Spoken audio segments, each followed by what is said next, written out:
So first things first, I think the most obvious point is everyone has a right to like or not like anything they want, and bullying anyone's not cool, but certainly not a teenager. That's just, don't do that. I mean, that's just punching down.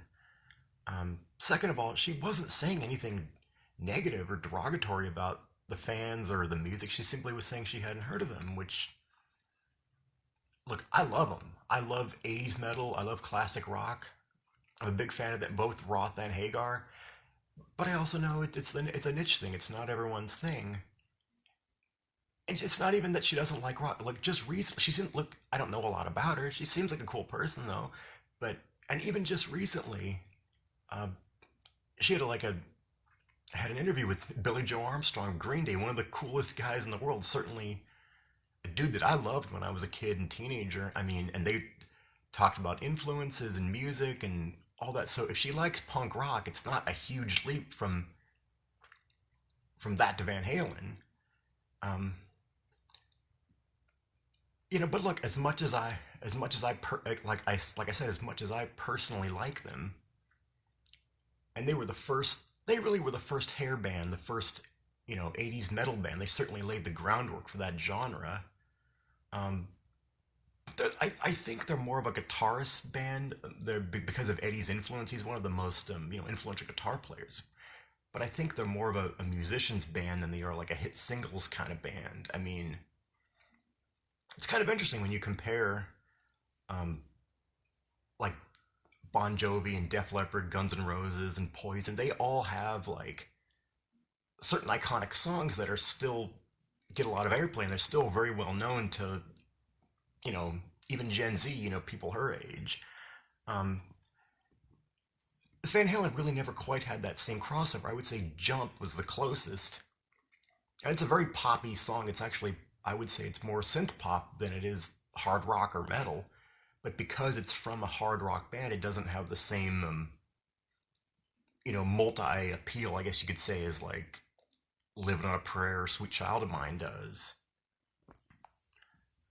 And on that note, like the second point I'll make, which this is a thing that gets on my nerves, even people that were rightfully defending her, as they well should, were saying, this, and this was the point that kind of, upset me a little bit. They were saying, oh, it's their opinion, but they were saying, oh, it's lame, or it's dad rock, or it's irrelevant, or things like that. And this wasn't just teenagers. This wasn't teenagers. This was like people in well into their 20s and 30s. This one girl was 37 and saying, oh, when I was her age, they were already on oldies stations. They were irrelevant. One dude was 40. I'm like, 40, bro.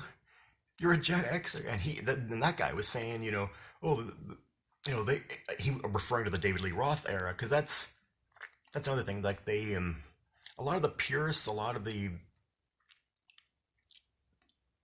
fans don't like Sammy Hagar. They think he was a little too on the pop side, or he did a lot of ballads. But I mean, I love that guy personally, and this is an unpopular opinion, even in the Van Halen camp. I personally prefer. I love David Lee Roth. He's a great showman, but he didn't have as much diversity in his.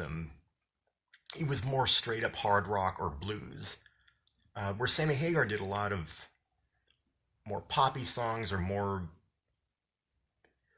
He was more varied. He's more varied as a singer. He did more ballads. Like, I love songs like, you know, Dreams and Summer Nights, Love Walks In, Why Can't This Be Love, stuff like that. Roth wouldn't have done stuff like that. I mean, like I said, Jump and Maybe I'll Wait were like the closest to that, and even they weren't like full on. My point is, this 40-year-old guy was saying, "Oh, they haven't been relevant since I was 5," and part of me's thinking like, "Bro, how's that possible, man? You were an '80s kid. I mean, how could you have not, at the very least, considered yourself to have grown up with the Sammy Hagar era? I mean, certainly you could have remembered that. I mean, I consider myself like the very, very, very youngest of like the original Van Halen fans, because I mean, I vaguely remember when Right Now was out in 1992. That was another kind of a slower, a little more serious, social conscious sort of song that was out. I remember that. But then I always have to stop and remind myself you know, not everyone grew up the way I did. Not everyone listened to music when they were 4 or 5 the way I did. Not everyone likes stuff before their time. So I always have to kind of be conscious of that and remind myself of that. So that's another. And it's not even that just because Billie didn't know it doesn't mean that other teenagers her age don't know it. I mean, there's a lot of classic rock stands and stuff now. So I mean, in other words, what I'm saying is, don't paint everyone with the same brush. Don't. That's kind of Republican in a sense to say, I don't know. Just based on when you were born, I'm going to assume what you like, what you relate to, what you feel, or what you. I was always when I was younger. I can only speak from my perspective here. When I was younger, I was always kind of annoyed by things like that.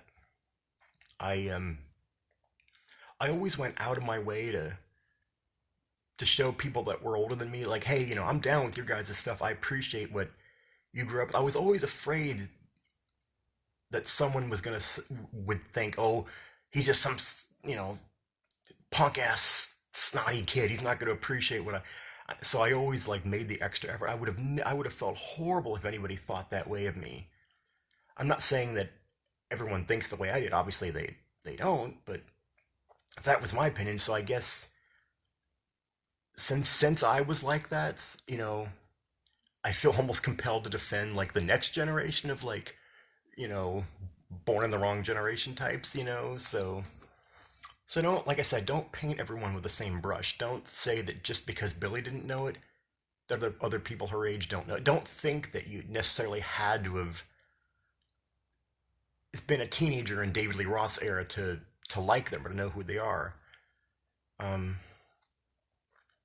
and what I'll say about that, I mean, I'm rambling here, but um, what I'm worried about is because of this, people are now going to assume that like simply being a Van Halen fan is going to make you like a douchebag. I don't want anyone, if I now say that I like a lot, that I like their songs or whatever, they're gonna think that I'm some arrogant douchebag because that's the narrative that's been painted from angry fans attacking her or what have you.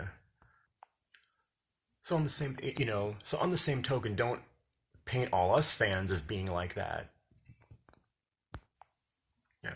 Even if I'm just one dude, I just want to, I guess I'm trying to make the case, trying to make the point that you can be like a proud Van Halen fan, classic rock fan, and also like be a decent human being. And again, speaking from my own perspective, I want to just say that I think it's incumbent upon all of us, the older generations, to even myself, to to be like good role models to Gen Z. To because I don't ever want to become one of those guys that like. Okay, I'll put it in a personal perspective. Let's say that it wasn't Van Halen. Let's say it was because I was talking to a buddy of mine who was a little older. He's about 50, and what he said to me as well. Imagine it had been a band like from your teenage years. Imagine that it was like Jimmy Eat World or Blink 182 or like any of the pop the punk emo bands. What if she said she didn't know them? I mean, like, would it make you feel? And I'd be like, oh, yeah, that would feel weird. But it's like it's gonna happen, soon enough. I mean, you can't escape that. I mean, I'm not gonna get angry about it. So I think it's incumbent upon us to, like I said, I'm one of the absolute youngest original fans, and even I'm old enough to be that girl's dad, and like certainly all the other fans are. So it's not going to make her, if she might have been open to listening to them before, she's certainly not going to be open to it, probably with all the attacks that came on her way because of it. Um, but as a whole, just from what I can tell, Gen Z seems really awesome, and I think it's an it is like I've been incumbent upon us to be good role models, to be like the big brothers or the uncles saying, "Hey, I stand with you and I support you." Because I mean, they look, whether it's taking a bold stance on climate change and gun reform, and not only not being afraid of social, not social. Everyone says Bernie's a socialist. He's really just, it's social democratic. It's ideas that work in European countries. They're not only not afraid of it, they're embracing it. I would say even more than us. And you know, if we think it's awesome with millennials starting to take leadership positions, AOC and Ilhan Omar, and how that's changing the discourse. My God, can you imagine like 10 or 15 years from now when Gen Z is beginning to take, what an awesome world we could live in when that happens? Uh, assuming that we can take action on climate change before 2030, before the deadline's up, and we can still have a habitable planet. I mean, we could live in a pretty awesome world. And do you really want to look back on this moment in history and think, hey, I was just, I was annoyed that one of them, when she was a teenager, didn't like, or didn't know something that I grew up with. So yeah, I bullied a teenager online. You don't want to be that guy, do you? I mean, I get it. It's not the nicest feeling in the world. It's something that you have a soft spot for is, not relevant, or certainly not as relevant anymore. I mean, and I I think people seem young, people seem younger for longer. So it's like when something like that kind of shifts into overdrive that makes us feel old, it is weird because we're not conditioned. It takes longer, I think, to feel that way. So when we do feel that way, it's like, oh crap, I wasn't ready for this yet. So I mean, I get that it's like Twilight Zone-ish, but it's like time passes and there's nothing you can do. I mean, just be a decent human being and treat people well. I mean, that's the best thing you can do. And like I said, if you're nice about it,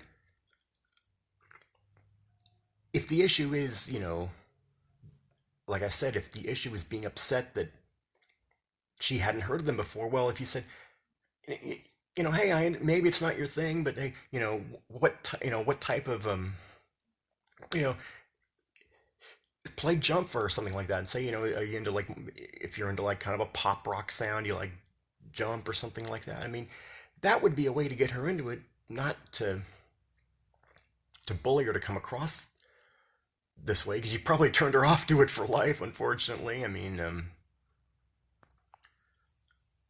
but I guess the final point I'm making, I'm babbling for 12 minutes at this point, but if I had to summarize it up in one sentence, it's like everyone's an individual person. Let's start treating each other like such, and don't stereotype anyone, and just be nicer to people. It's the best way I could put it. I mean, I love what Wolfgang said in one of his tweets, that if Billie is cool, you should check her out, and Van Halen's cool, you should check them out. Music should unite us, not divide us. Couldn't agree with you more, bro.